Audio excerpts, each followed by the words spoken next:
Open और close pipe में जो हमने रिजल्ट्स किए थे उसके बेस पे length of an organ pipe open at both the ends, तो आप अपने टेबल को रेफर कर सकते हैं जिसमें open at both the and के रिजल्ट्स थे।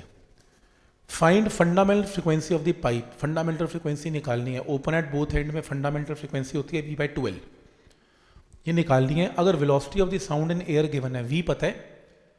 If one end of the pipe is closed, अगर मैं एक एंड क्लोज कर दूं, what will be the fundamental frequency, question है। ये तो बहुत इजी क्वेश्चन है क्योंकि वेलोसिटी दे दी, लेंथ दे दी, तो fundamental frequency open at both end में तो v/12 है और क्लोज पाइप में क्या हो जाती है, v/4l है। तो ये तो बिल्कुल फॉर्मुला बेस्ड क्वेश्चन है, इसमें तो बात ही खत्म है।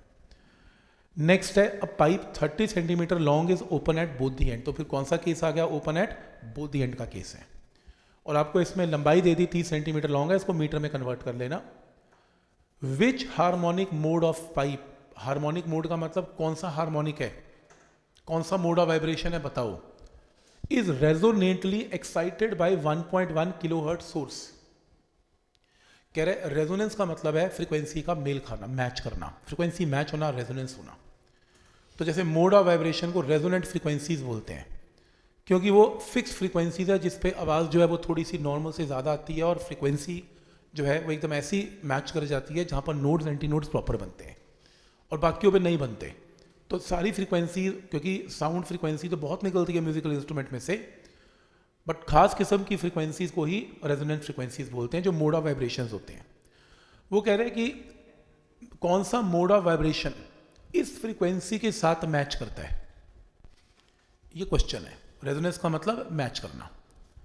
Will resonance will same source B observed if one end of the pipe is closed और वेलोसिटी आपको पता है। चलो पहले फर्स्ट पार्ट करते हैं। हम एक काम करते हैं, pipe open end both end है, pipe open end both end में वेलोसिटी और लेंथ दोनों पता है। तो पहली फ्रीक्वेंसी अगर ये म्यूजिकल इंस्ट्रूमेंट बजाएगा तो क्या निकलेगी, v/12 निकलेगी, 550 की निकलेगी। दूसरी क्या निकलेगी, twice into new one, 2 into 550 निकलेगी। तीसरी क्या निकलेगी, 3 इंटू न्यू वन निकलेगी। नेक्स्ट क्या निकलेगी, 4 इंटू न्यू वन निकलेगी।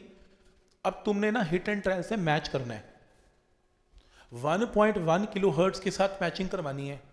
1.1 किलो, किलो का मतलब 10 की पावर 3, तो 1100 हर्ट्ज की फ्रीक्वेंसी किसके साथ मैच कर रही है, ये रही 1100। कौन सा, सेकंड हार्मोनिक। आंसर क्या आएगा, सेकंड हार्मोनिक।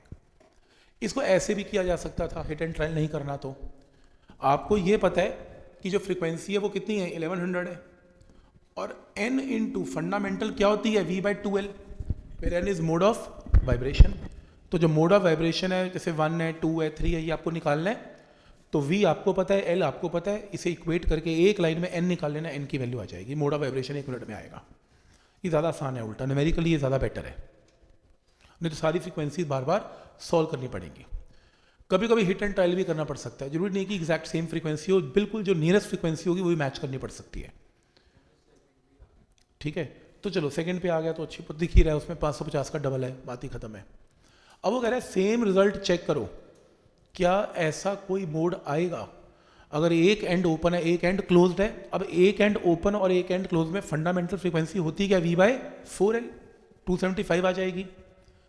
और एक एंड ओपन एक एंड क्लोज में पहली फ्रीक्वेंसी अगर फंडामेंटल है तो दूसरी फ्रीक्वेंसी 3 इंटू फंडामेंटल है, नेक्स्ट 5 इंटू फंडामेंटल, तो 1100 इसके साथ मैच नहीं करने वाली। तो लिख देना कोई मोड ऑफ वाइब्रेशन इसके साथ मैच नहीं करने वाला, रेजोनेंस में नहीं होने वाला।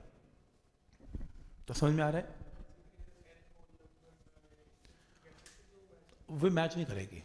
अगर देखो या तो एग्जैक्ट मैच करेगी या नहीं करेगी, ही रेजोनेंस है। ठीक है, तो क्वेश्चन ही ऐसा बनाया उसने।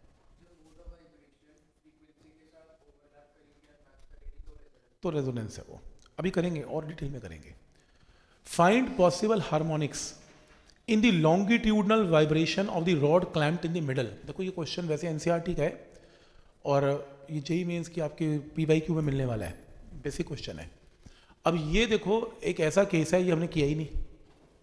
हमने तो एक स्ट्रिंग की बोथ एंड टाइड, हमने एक पाइप की दोनों एंड ओपन, हमने पाइप की एक एंड क्लोज एक एंड ओपन। हमने कब किया कि rod clamped at the middle का नोड एंटी नोड बनाओ, हमने तो नहीं किया। लेकिन तुम्हें अपना एक्सपीरियंस से ये पता है कि अगर एक एंड क्लोज्ड है, बंद है, तो ऐसे केस में जो डायग्राम बनेगा, जो क्लोज्ड एंड है, क्लैम्प्ड है, वहाँ नोड बनता है हमेशा, क्योंकि साउंड का पार्टिकल मूव नहीं कर पाता वहाँ पे। और ओपन एंड में जो साउंड का पार्टिकल है मूव कर पाता है तो वो एंटी नोड बनेगा। तो पहले डायग्राम जो फंडामेंटल डायग्राम बनेगा वो फंडामेंटल ये बनेगा। और अगर मैं कहूँ चलो एक और डायग्राम बना के दिखाओ, अब अगला डायग्राम अपने एक्सपीरियंस से बना सकते हो, एक एक लूप एक्स्ट्रा ऐड कर दो। देखो इधर भी एक लूप एक्स्ट्रा ऐड कर दी ताकि राइट साइड पे एंटी नोड ही बने, और इधर भी लूप एक्स्ट्रा ऐड कर दी ताकि लेफ्ट साइड पे एंटी नोड ही बने, क्योंकि कॉर्नर पे तो एंटी नोड बनने ही बनने हैं, राइट। तो ये सेकेंड मोड ऑफ वाइब्रेशन है इसका। अब आपको इसमें क्या निकालना है, पॉसिबल हार्मोनिक्स क्या होंगे, मतलब कौन कौन सी फ्रीक्वेंसीज जनरेट होंगी ये बताओ।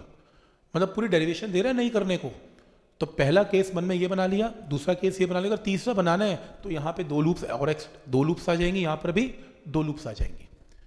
तो यहाँ पर जो L है वो कितना होगा, ये λ/4 होता है, ये λ/4 होता है, λ/4 प्लस λ/4 क्या होगा, λ/2 होगा। तो L की जगह क्या लिखेंगे, λ/2, तो λ1 की वैल्यू क्या आ गई 2L। तो फंडामेंटल फ्रीक्वेंसी क्या आएगी V/λ1, λ1 की जगह क्या आएगा 2L। तो ये फंडामेंटल का केस है, इसमें केस बनाने को कह रहे हैं, फंडामेंटल फ्रीक्वेंसी क्या है इसमें, ये है V/2L। सेकेंड मोड में चेक करो, सेकेंड मोड में λ/2 प्लस λ/2 प्लस λ/4 प्लस λ/4 ऐड करोगे तो आपके पास 3/2 लैम्डा आएगा। लेंथ तो वही है ट्यूब उसकी रॉड की, तो L की वैल्यू क्या आएगी 3/2 λ2 आ गया। ν2 क्या होता है V/λ2, λ2 को यहाँ से यहाँ पुट कर दें तो सेकेंड फ्रीक्वेंसी आ गई। सेकेंड फ्रीक्वेंसी को फर्स्ट फ्रीक्वेंसी से डिवाइड कर दें तो आपके पास ये इक्वेशन आएगी। तो इसमें थर्ड हार्मोनिक नहीं है, इसमें सीधा फिफ्थ हार्मोनिक आने वाला है, नहीं थर्ड हार्मोनिक है, फिर सीधा क्या आएगा, ऐसे ही फिफ्थ आएगा, डिवाइड करके थर्ड आएगा यहाँ पे। तो यानी कि फर्स्ट हार्मोनिक है इसमें, थर्ड हार्मोनिक है इसमें, फिफ्थ है, सेवंथ है, ऑड हार्मोनिक प्रेजेंट है, ये इसका केस है। तो फ्रीक्वेंसी की रेशियो पूछेगा ऑब्जेक्टिव में, फर्स्ट की, सेकेंड की, थर्ड की फ्रीक्वेंसी की रेशियो क्या होगी 1357 होगी।